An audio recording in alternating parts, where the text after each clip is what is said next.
प्रश्न number 17 B का पहला सवाल, किसी समबाहु त्रिभुज की भुजा। समबाहु त्रिभुज क्या होता है? जिसकी तीनों भुजाएं बराबर हो। क्या होता है? जिसकी तीनों भुजाएं बराबर हो। त्रिभुज की भुजा की लंबाई x सेंटीमीटर, उस भुजा की लंबाई कितनी है? x centimetre. त्रिभुज की भुजा और परिमाप में संबंध ज्ञात कीजिए। त्रिभुज की भुजा और परिमाप में संबंध। तो देखते हैं, सबसे पहले हम त्रिभुज देख लेते हैं क्या होता है।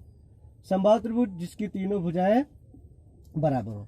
अगर ये 2 होगा तो ये भी 2 होगा, ये भी 2 होगा। अब देखिए परिमाप क्या होता है? परि मतलब होता है परिमेश बाहर, परिमेश बाहर, और माप में बाहर की माप। तो ये 2 2 4 2 6, इसे कहते हैं परिमाप। तो त्रिभुज का जो परिमाप होता है भुजा का 3 गुना होता है। कितना होता है?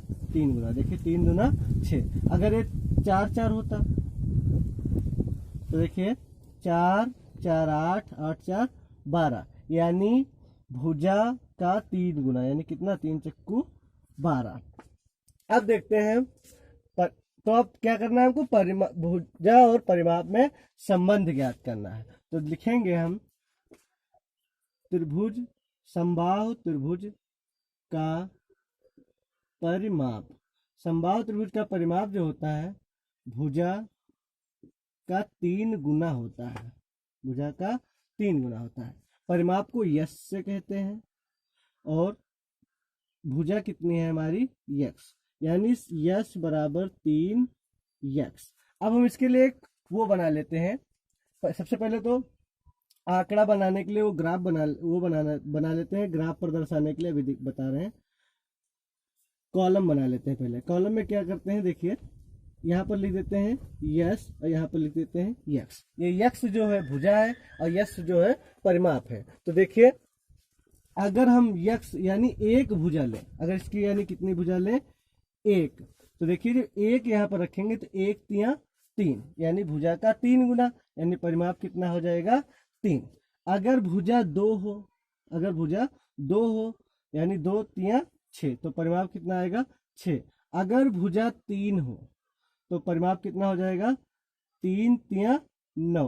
अगर भुजा 4 हो तो 4 तिया 12। अगर भुजा 5 हो तो परिमाप कितना हो जाएगा? 5 तिया 15। अब इसको ग्राफ पे दर्शाना है हमको। किस पे दर्शाना है? ग्राफ पे। तो देखिए ये है त्रिभुज की भुजा और ये है त्रिभुज का परिमाप। तो देखते हैं, सबसे पहले हम भुजा लेते हैं 1, यानी भुजा कितनी लेते हैं? 1। लेकिन हमको यहाँ पर रुकना नहीं है। परिमाप कितना है? 3, यानी 1 और फिर 3, यानी ऊपर जाएंगे, यानी पहला पॉइंट हमारा ये आ गया। देखिए अगर हम सही बिंदु लेंगे तो हमारा एक ही सीध में आएगा। देखिए यक्स पर कितना चले? 1, और यस यानी परिमाप वाले पर कितना चलना है हमको? 3, यानी यहाँ पर पहुंच गए ऊपर की तरफ। फिर देते हैं यक्स की चलना है यानी 2, यानी यहाँ पर हम पहुंचे। फिर परिमाप के लिए कितना चलना? 6, यानी ऊपर की तरफ। 3 है ये, और ये 6। फिर देखते हैं अगर यक्स पर कितना चलना है हमको? 3, यक्स पर 3, और परिमाप के लिए 9, तो 9 का किधर जाएंगे? ऊपर की तरफ। फिर देखना है यक्स पर यानी भुजा में कितना चलना है? 4, तो परिमाप हमारा कितना हो जाएगा? 12। ठीक। अगर इसी प्रकार अगर यक्स की भुजा चलेंगे 5, तो परिमाप कितना हम चलेंगे? परिमाप कितना है? 15। सॉरी 4 का कितना था? सॉरी यहाँ पर नामकरण गलत हो गया। ये होगा 12 और ये होगा 15। 3 9 3 12 3 15। तो ये हमारा 4 का 12 हो गया और 5 का 15 हो गया। देखिए एक ही सीध में है।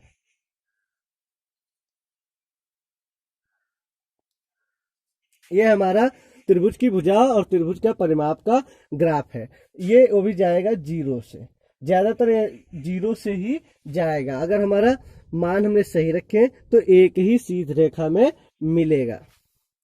अभ्यास क्वेश्चन नंबर 1 कंप्लीट हो गया।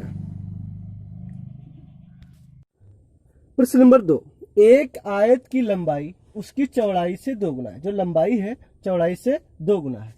आयत के क्षेत्रफल और चौड़ाई का संबंध ग्राफ खींचिए। देखिए आयत की लंबाई जो चौड़ाई से 2 गुनी है, तो माना चौड़ाई है हमारी x, तो लंबाई कितना हो जाएगी, लंबाई हो जाएगी चौड़ाई की 2 गुना है, यानी कितना हो गया 2x। आयत के क्षेत्रफल और चौड़ाई के संबंध ग्राफ खींचिए। तो देखिए लिखेंगे आयत का क्षेत्रफल होता है लंबाई गुणे चौड़ाई। तो आयत का क्षेत्रफल को हम कहेंगे a से, लंबाई कितनी है 2x, चौड़ाई x, यानी a बराबर आ गया 2x स्क्वायर। तो देखिए ये हमारा संबंध आ गया, लंबाई गुणे चौड़ाई से मिलकर बना है। या हम ये कह सकते हैं x क्या है, चौड़ाई। तो आयत का जो परिमाप होगा चौड़ाई का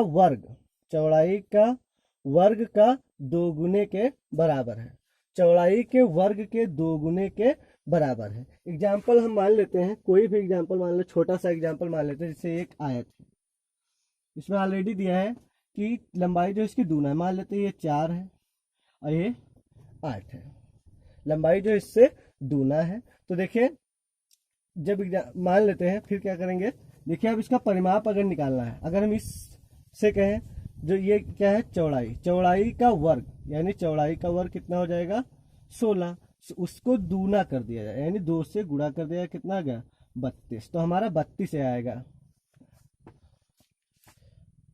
आयत का क्षेत्रफल।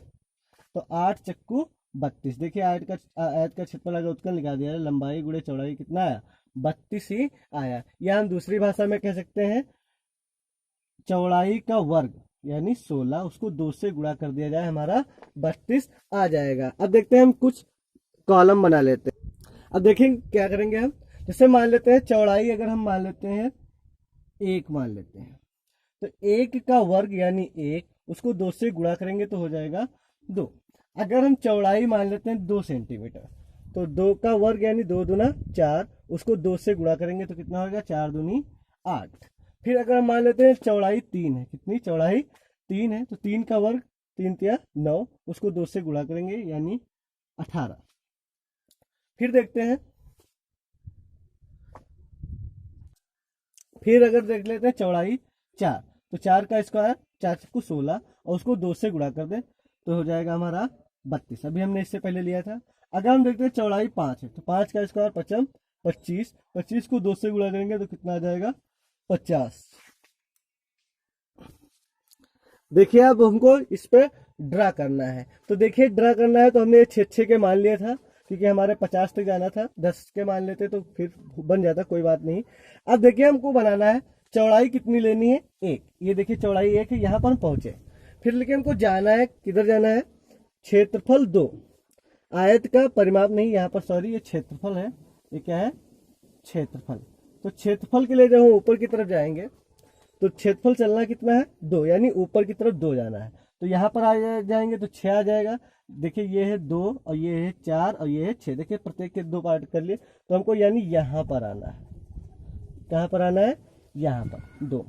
अब ये हमारा पहला ले लिया। अब हम लेते हैं चौड़ाई 2, चौड़ाई कितना ले लिया हम 2। अब हमको क्षेत्रफल में कितना जाना है 8, तो 8 देखिए ये 6 है, देखिए यहाँ पर ऊपर की तरफ आएंगे तो ये कितना है 6, 6 2 8, यानी ये हमारा 8, फिर ये 10, फिर ये 12। अब देखते हैं इसी प्रकार हम चौड़ाई में कितना जाना है 3, यानी 3 यहाँ पर पहुंचे। फिर हमको क्षेत्रफल में कितना जाना है ऊपर की तरफ 18, तो 18 कहाँ पर है हमारा ये। फिर देखते हैं चौड़ाई में कितना 4, चौड़ाई में जाना है 4, और क्षेत्रफल में कितना जाएंगे 32, तो 32 देखिए ऊपर की तरफ जाएंगे तो ये 30 है, और 30 और 2 32, 30 और 2 32। क्या करेंगे फिर इसको एक रेखा से ड्रा कर देंगे।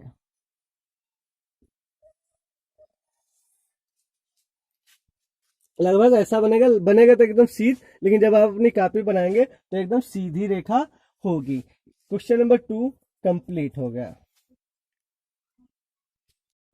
प्रश्न नंबर 3, 200 रुपये का 3% वार्षिक ब्याज की दर से साधारण ब्याज और वर्षों में समय के संबंध ग्राफ की ज्ञात कीजिए। तो सबसे पहले हम देखते हैं साधारण ब्याज का सूत्र लिखेंगे। साधारण ब्याज तो लिखेंगे मूलधन गुणे दर गुणे समय बटे 100। तो मूलधन कितना है हमारा 200 रुपया, दर कितना है 3% और समय नहीं पता है बटे 100, तो 1220। साधारण ब्याज को कहते हैं SI सिंपल इंटरेस्ट। तो हो जाएगा हमारा SI बराबर 2 3 6 T। अब इसका संबंध, इसका मतलब ये है कि अगर समय का 6 गुना, समय का 6 गुना साधारण ब्याज होगा 3% की दर से, 3% की दर से अगर हमको समय देना है तो समय का 6 गुना ब्याज बनेगा।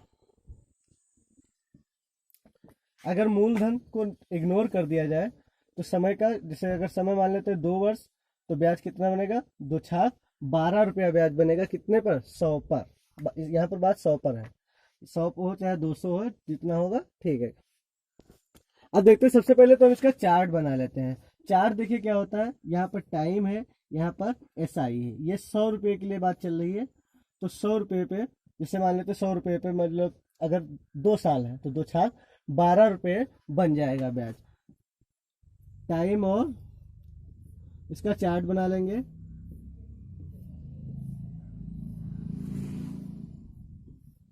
अब देखते हैं, अगर T यानी T टाइम अगर 1 वर्ष रखेंगे तो 1 का 6 गुना करेंगे यानी 6। फिर अगर टाइम 2 वर्ष रखेंगे तो 2 का 6 गुना यानी 12। अगर टाइम 3 वर्ष रखेंगे तो ब्याज कितना बनेगा हमारा, तो ब्याज बन जाएगा हमारा 3 का 6 से गुणा करेंगे यानी 18। फिर अगर टाइम 4 वर्ष है तो ये कितना हो जाएगा हमारा 24, 4 छंग 24। अगर टाइम 5 वर्ष है तो 5 छक्का 30, यानी 5 साल में 30 रुपए बनेगा 100 पर, 4 साल में 24 रुपए बनेगा 100 पर। अब देखते हैं, इसको ग्राफ पर हमको बनाना है तो हम इसको मान लेते हैं, ये जो है T है यानी समय है, वर्षों में 100 रुपए, 100 पर बात चल रही है, 100 रुपए का ग्राफ। अब देखते हैं 100 रुपए पर ग्राफ, 30 समय वर्ष है ये, और ऊपर जब बनाएंगे तो देखिए 6 12 18 24 30 है। तो ऐसा करते हैं, हम इसको 6 मान लेते हैं, ये 12, ये 18 और ये 6 24 6 5 30, यानी 1 सेंटीमीटर बराबर 6 रुपया। यहाँ पर लिख देंगे ब्याज रुपए में। अब देखते हैं, हमको बनाना है तो देखिए टी पर कितना चल रहा है 1, लेकिन हमको यहाँ पर रुकना तो है नहीं, 6 चलना है अभी हमको। SI यानी साधारण ब्याज कितना होगा, ये वाला हो जाएगा। फिर देखते हैं समय कितना 2 और साधारण ब्याज 12, यानी ऊपर जाएंगे यहाँ पर पहुंच जाएंगे। फिर देखते हैं टाइम यानी 3 पर पहुंचेंगे। फिर SI यानी 18, यानी 18 किस पर चलना है, ऊपर की तरफ, यानी कहाँ पहुंच जाएंगे यहाँ पर। फिर अगर टाइम 4 वर्ष है तो ब्याज कितना होगा हमारा 24 रुपया हो जाएगा 100 रुपये पर। 100 रुपये पर 3%, यानी 3% का मतलब हुआ 100 पर 3 रुपए के हिसाब का ये चार्ट है। अब देखिए क्या, अगर 5 वर्ष लगा तो 5 वर्ष में कितना हो जाएगा 30 रुपया। अब फिर हमने बताया, अगर हमारा सवाल एकदम सही है तो ये एक ही रेखा में मिलेंगे। क्वेश्चन नंबर 3 कंप्लीट हो गया। नंबर 4, एक बस 1 घंटे में 40 किलोमीटर, यानी 40 किलोमीटर और 40 किलोमीटर प्रति घंटा हो गया दूरी तय करती है। बस द्वारा चली गई दूरी और समय के संबंध का ग्राफ खींचिए। तो देखिए दूरी बराबर होता है चाल गुणे समय, चाल गुणे समय। अब चाल कितनी है बस की 40 किलोमीटर प्रति घंटा, यानी 1 घंटे में 40 किलोमीटर, यानी 40 किलोमीटर प्रति घंटा, गुणे समय को कहते हैं T, दूरी को कहते हैं D। तो डिस्टेंस बराबर हो गया 40T। इसका तात्पर्य यह है कि अगर समय 1 घंटा है तो 1 को 40 से गुणा करेंगे 40 आ जाएगा। अगर समय 2 घंटा है तो 2 को 40 से गुणा करेंगे, यानी 40 से गुणा कर देंगे, हमारी ये दूरी निकल आएगी। तो देखिए, अब हम ग्राफ बनाने के लिए सबसे पहले तो हम चार्ट तैयार करते हैं।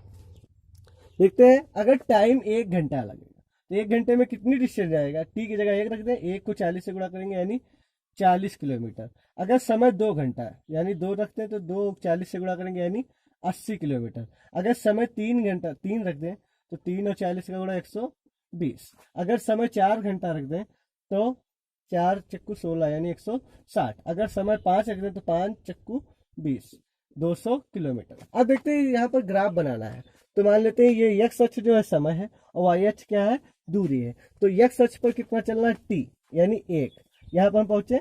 और फिर d यानी चलना है 4, तो देखिए हम यहाँ इसको मान लेते हैं 40, 80, 120, 160 और ये 200 यानी 40 का मान लेते हैं। तो 1 घंटा यानी यहाँ पर पहुंचा, फिर ऊपर जाएंगे यानी कितना 40, फिर 2 घंटे के लिए यहाँ टी पर 2 आए, फिर ऊपर 80 जाना है यानी 1 2 यानी 80 तक पहुंच गया।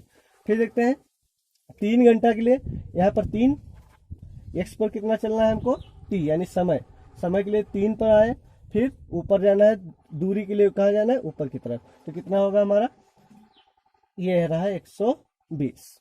फिर देखते हैं अगर 4 घंटा लगे तो कितना होगा हमारा 160 होगा। अगर 5 घंटा तो 200 यानी 5 यानी ये 200। और इसको हम लाइन एक खींच देना है हमको। इस प्रकार हमारा ग्राफ बनकर कंप्लीट हो गया। ये समय और दूरी का ग्राफ है। क्वेश्चन नंबर 4 कंप्लीट है। क्वेश्चन नंबर 5, एक साइकिल सवार द्वारा नियत समय अंतराल में तय की गई दूरी का निम्नोक्त दूरी समय ग्राफ देखकर प्रश्नों के उत्तर दीजिए। क्वेश्चन पॉइंट नंबर 1 कह रहा है समय 2 बजे, 3 बजे, 4 बजे, 5 बजे यात्रा की प्रारंभिक स्थिति से दूरी कितनी थी। तो प्रारंभिक स्थिति यानी 0, यानी अभी कुछ नहीं चला है। तो देखते हैं 2 बजे, 2 बजे कहाँ था व्यक्ति, ये घड़ी का समय है यानी 1 बजे, 2 बजे, 3 बजे और 1 किलोमीटर, 1 किलोमीटर, 2 किलोमीटर, 3 किलोमीटर। तो समय 2 बजे यानी समय 2 बजे कितना किलोमीटर चला है ऊपर, देखिए यहाँ पर समय 2 बजे व्यक्ति कहाँ था, यहाँ पर, यानी 2 बजे 2 किलोमीटर, यानी 2 बजे कितने पर था वो, अपने घर से 2 किलोमीटर पर दूर पर था। और 3 बजे देखते हैं, ये 3 समय, घड़ी का समय कितना है 3 बजे, दूरी देखिए, दूरी कितने किलोमीटर पर है, 1-2 ही किलोमीटर पर है, यानी 3 बजे कहाँ पर था, अपने घर से दूर, प्रारंभिक स्थिति से दूरी 2 किलोमीटर। 4 बजे देखिए, ये है घड़ी का समय कितना है यहाँ पर 4 बजे, तो 4 बजे देखिए कहाँ व्यक्ति था, यानी यहाँ पर, ये कितना है 3 किलोमीटर यानी 3 किलोमीटर। फिर कह रहा है 5 बजे यानी 5 ये बजा है, तो कहाँ पर है व्यक्ति, यानी यहाँ पर व्यक्ति है, तो ये कितने पर है 4 किलोमीटर पर है, यानी ये 5 बजे कहाँ पर था, अपने प्रारंभिक स्थिति से दूर 4 किलोमीटर। ये हमारा क्वेश्चन नंबर ए। अब पॉइंट नंबर बी देखते हैं। उपयुक्त ग्राफ देखकर, यानी इस ग्राफ को देखकर बताइए साइकिल सवार द्वारा यात्रा के दौरान आराम करने का समय अंतराल, कि साइकिल सवार ने कहाँ पर आराम किया।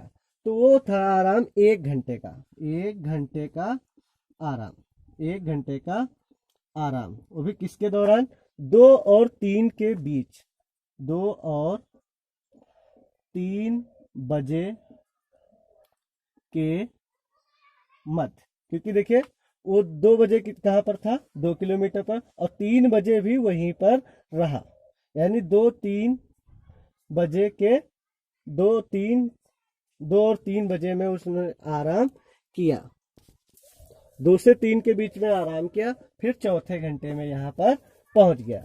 अभ्यास 17B द इंड। दोस्तों अगर वीडियो अच्छा लगा हो तो चैनल को सब्सक्राइब करें तथा ये जो बेल आइकन का निशान है इसको जरूर प्रेस कर दें ताकि हमारे हर वीडियो आप तक पहुंच सके। धन्यवाद।